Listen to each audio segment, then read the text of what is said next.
Hello and welcome back to the channel. Today is going to be Battle of the German manufacturers because both Mercedes and Audi have released their liveries for the upcoming 2026 Formula 1 season. And so I thought, why not compare them? And then by the end of this, I'm going to decide which one I like better. Do I like the silver arrows or do I like the 4 silver rings? I guess. I don't know what Audi's nickname is, I'm sorry.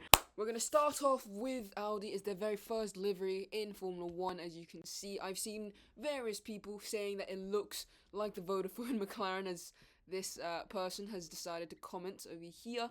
The Vodafone McLaren, obviously very, very iconic. This side here looks orange in some photos, but then looks closer to red in others. I feel like when you think of Audi, you think closer to red than orange. I don't know.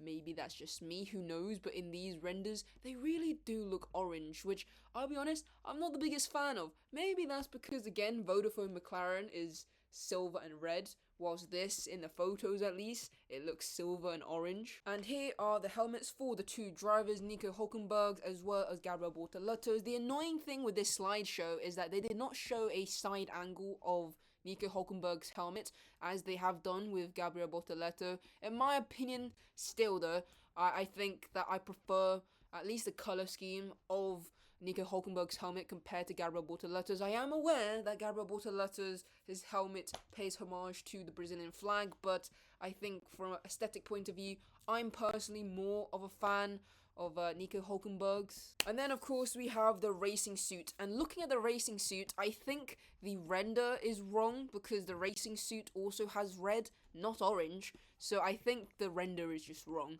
Do I like the suit? Not really. I'll be honest with you. I think it's the red. The placement of the red is odd. Or maybe like the shade of red perhaps that they've used. I don't know. Something about it just looks slightly out of place and I can't really put my finger around it. From one German team to another, we move on to Mercedes, the W17.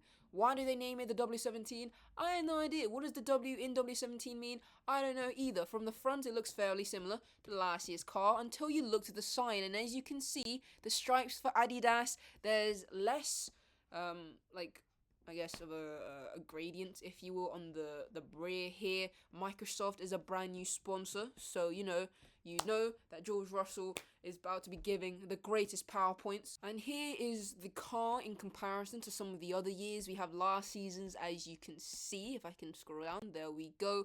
I don't know if I prefer it. I feel like I prefer the black base that they've gone with on the side, but the Audi'S stripes that they've incorporated here look slightly awkward in my opinion. The stripe is also a little bit flat. I feel like this one is a bit sharper where the side pod is. However, I don't think this compares to the 2018 Mercedes livery where this blue line was basically like a lightsaber. It was cool. Racing suit wise, I think it looks better than Audi's, in all honesty. I think the colours go together a bit nicer. If only Audi's added a bit more like red, like hints to it instead of the red being like so in your face in the way that it is. I don't know, maybe that's just me. Since we're on the topic of racing suits, Haas has also released theirs, as you can see. I don't remember last year's. Okay, so I went on Google. This is what 2025's racing suit looks like. For whatever reason, the images all seem to be pretty small for whatever reason. Here we have 2025, and here we have 2026's. The biggest difference is obviously the arms. There's more white.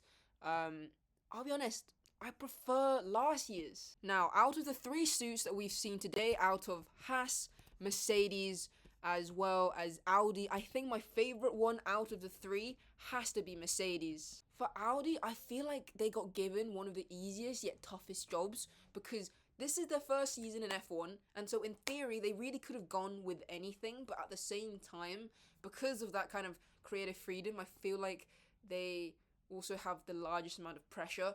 And at the end of the day, it doesn't really matter if the car looks good or not. The car just has to be fast. That's all that really matters. Oh my god. Someone just said it looks like a Duracell battery. Maybe if like this orange part at the back was black. Maybe. And that is where this video is going to come to an end. Comment down below which livery is your favorite so far. As you guys can see on the screen, we have quite a few liveries left to go. The next one is Ferrari and Alpine, so stay tuned for that video, and I'll see you guys in the next one.